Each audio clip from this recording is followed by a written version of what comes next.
ಧನುರಾಶಿ ದುಂದು ವೆಚ್ಚ ಬೇಡವೇ ಬೇಡ ಅಂತ ಅರ್ಥ. ಪುಸ್ತಕ ಪ್ರೇಮಿಗಳಿಗೆ, ವ್ಯಾಪಾರಸ್ಥರಿಗೆ ಶುಭವಾದಂತಹ ದಿವಸ ಇದು.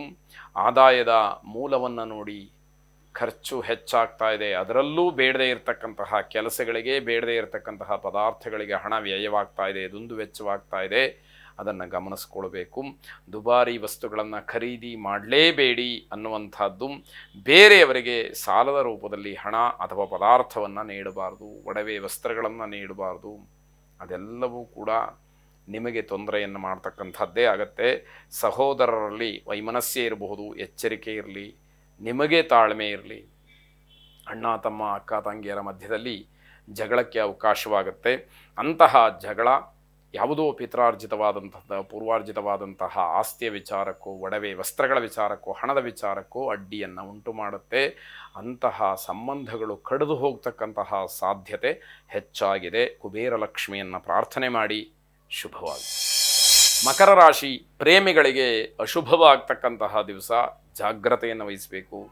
ನಿಮ್ಮ ಭವಿಷ್ಯಕ್ಕೆ, ಮುಂದಿನ ದಿನಮಾನಕ್ಕೆ ನೀವೇ ತೊಂದರೆಯನ್ನು ಮಾಡಿಕೊಳ್ತಕ್ಕಂಥದ್ದಾಗುತ್ತೆ.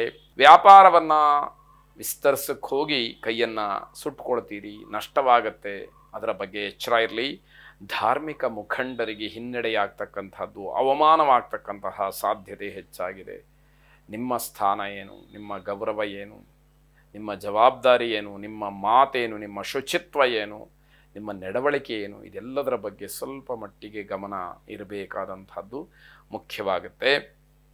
ಕುಟುಂಬದ ವಾತಾವರಣ, ವ್ಯಾಪಾರ, ವ್ಯವಹಾರ ಇವೆಲ್ಲವೂ ಕೂಡ ಚೆನ್ನಾಗಿಯೇ ಕಾಣುತ್ತೆ ನೋಡೋರಿಗೆ.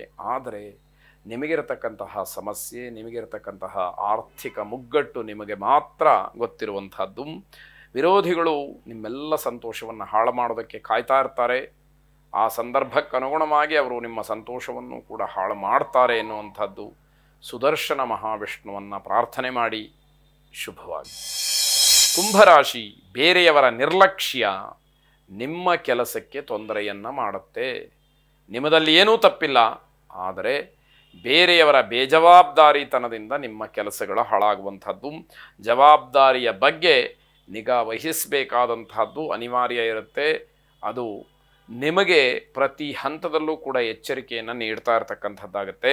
ನಿಮ್ಮ ಕೈ ಕೆಳಗೆ ಕೆಲಸ ಮಾಡ್ತಕ್ಕಂಥವ್ರು, ಮನೆಯಲ್ಲಿ ನಿಮಗಿಂತ ಕಿರಿಯರು ನಿಮ್ಮನ್ನು ಪ್ರಶಂಸೆಯಿಂದ ಅಥವಾ ಹೊಗಳಿಕೆ ಮಾತಿನಿಂದ ನಿಮ್ಮ ಮನಸ್ಸನ್ನು ಸಂತೋಷಪಡಿಸ್ತಾರೆ. ಅತಿ ಮುಖ್ಯವಾದಂತಹ ವಿಚಾರಗಳು, ಕೆಲವು ಗೊಂದಲಗಳಾಗತ್ತೆ.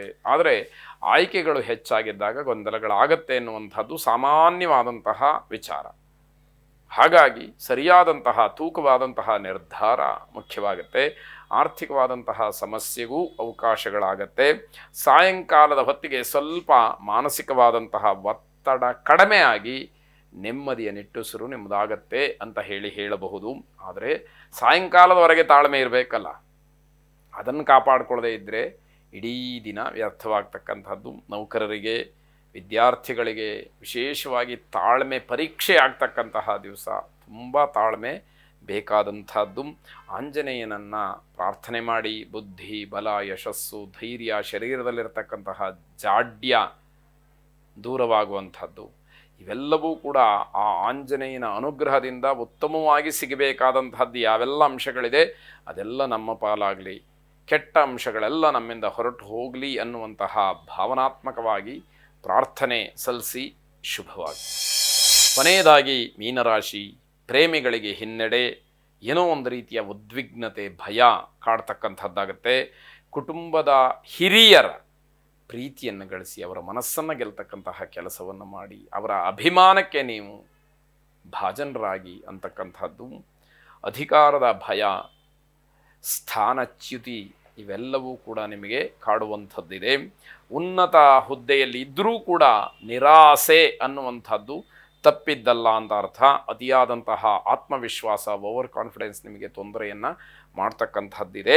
ಹಣದ ಸಮಸ್ಯೆ, ಉದ್ಯೋಗದ ಸಮಸ್ಯೆ, ಆರೋಗ್ಯದ ಸಮಸ್ಯೆ ಇವೆಲ್ಲವೂ ಕೂಡ ನಿಮಗೆ ಒಂದು ರೀತಿಯಲ್ಲಿ ಸವಾಲಾಗಿ ಕಾಣುತ್ತೆ. ನಾಳೆಯ ದಿನಕ್ಕೆ ಇವತ್ತಿನಿಂದಲೇ ಎಲ್ಲವೂ ಕೂಡ ನಿಮಗೆ ತೊಂದರೆಗೆ ಸಿದ್ಧವಾಗಿರ್ತಕ್ಕಂಥದ್ದು. ನಿರುದ್ಯೋಗಿಗಳಿಗೆ ತುಂಬ ಬೇಸರವಾಗ್ತಕ್ಕಂತಹ ದಿವಸವಾಗುತ್ತೆ.